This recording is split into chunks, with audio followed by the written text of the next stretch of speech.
কারা দুনিয়ার আসামি আমরা খেয়াল করি, টাকা পয়সা দিয়ে হলো জেলখানা থেকে তাকে হাজত থেকে বের করে আনা যায় না যায় না, কিন্তু আখিরাতে আদালতে আল্লাহর কাছে যদি ধরা পড়ে যায় তাদের কিন্তু আর কোনো মুক্তির রাস্তা নাই।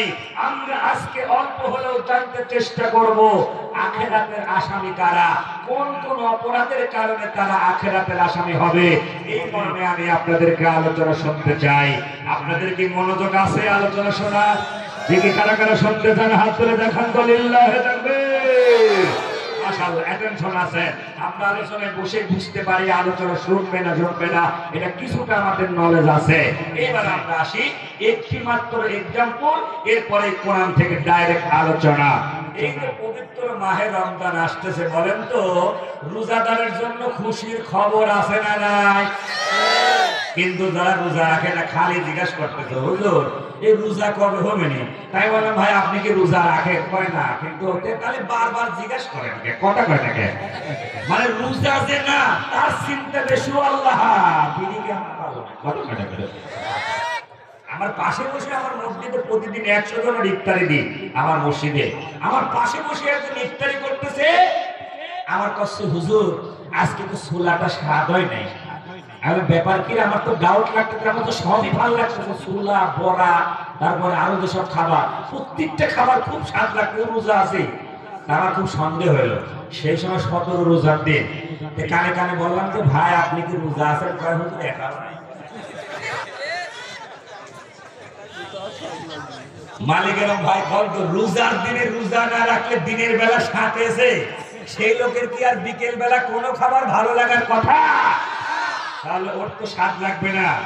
এইবার আসেন, সেই রমজান মাস কিন্তু সামনে, রজব মাস এসে গেলে রাসূলুল্লাহ একটা দোয়া পড়তেন, আল্লাহুম্মা বারিক লানা ফি রজব ওয়া শাবান ওয়া বাল্লিগনা রমাদান। কথা কোন ঠিক কিনা? আল্লাহ রাসূল বলতেন, হে রব্বি কারীম রজব এবং শাবানের বরকত দাও আর রমজান পর্যন্ত আমাদেরকে পৌঁছে দাও। আলহামদুলিল্লাহ, যেহেতু সময় অল্প তো আমি খুব মেপে মেপে কথা বলতেছি, যে অন্যদিকে গেলে আমি আর সময় পাবো না। এইবার আসেন আমার ভাইরা, একটা বলে একটা দিয়েই শুরু করবো কোরআনের কথা। এই রমজান মাস যখন আসে তখন কি মসজিদের খাদেম মুয়াজ্জিন ইমাম সাহেবের অন্য মাসে সমস্যা হলেও রমজান মাসে কি খাবারের কোনো অসুবিধা হওয়ার কথা? কথা অনেক ফজিলত, এই জন্য সবাই পাড়াপাড়ি লাগায়, হুজুর এবার আমার বাড়ি খাবে, সভাপতি কয় আমার বাড়ি খাবে, নজরুল ভাই বলে আমাদের বাড়ি খাবে, মানে খাওয়ার কোনো অভাব নাই। এইরকম সভাপতির বাড়ি, আজকের সভাপতি সাহেবের কথা বলতেছি না, আবার মাইন্ড করবেন না, ওনার বাড়িতে সভাপতির বাড়িতে ইমাম সাহেব রমজানের সাহারি ইফতারি ওই রাতের খাবার, 30 দিন রোজা হয়েছে, 30 দিন কমপ্লিট খাবার খেয়ে উনি চলে এসেছে, কোনো সমস্যা নাই। পরের বছরে আবার রোজা আসার আগে এইবার কমিটির ঊর্ধ্বতন কর্মকর্তা সবাই মিলে বসে সিদ্ধান্ত নেওয়া হচ্ছে এই বছরেও কি সভাপতির বাড়িতে খানা খাবে ইমাম সাহেব? সভাপতি উপস্থিত, ইমাম সাহেবকে সহ কমিটির সভাপতিকে জিজ্ঞাসা করা হলো, আচ্ছা সভাপতি সাহেব আজকে এই বছরে কি আপনি খানা দেবেন? তখন বলতেছে না, এই বছরে আমি ইমাম সাহেবের খেতে দিতে পারবো না। আরো যে সমস্ত সদস্য ছিল তারা বলতে লাগলো, ব্যাপার কি, আপনার তো ধনী মানুষ, টাকা পয়সার অভাব নাই, তাহলে দেবেন না কেন? সেই ব্যাখ্যা আপনাকে দেয়া লাগবে। বলে ইমাম সাহেব বসে থাকলে বলতে পারবো না, ইমাম সাহেবকে হুজরাখানায় পাঠায় দেন, তারপরে আমি বলতেছি।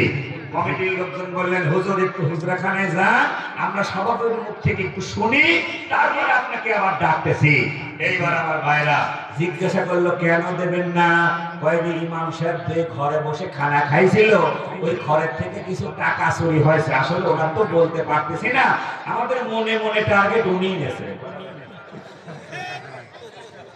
মালিগ্রামের লোকেরও কি টার্গেট ইমাম সাহেবই নেছে? কথা কয় না কে? এইবার ইমাম সাহেবের এই কথা শুনে সভাপতি সহ সবাই তো রেগে অস্থির, কমিটির কি ব্যাপার, এই মালিগ্রামের ইমামের বেতন কম দিতে পারি, তাই তো উনি এক বাড়িতে যায় অন্যের বাড়ির টাকা চুরি করবে, এটা হতেই পারে না, হুজুর কোথায় আসে? হুজুরকে ডেকে আনা হলো।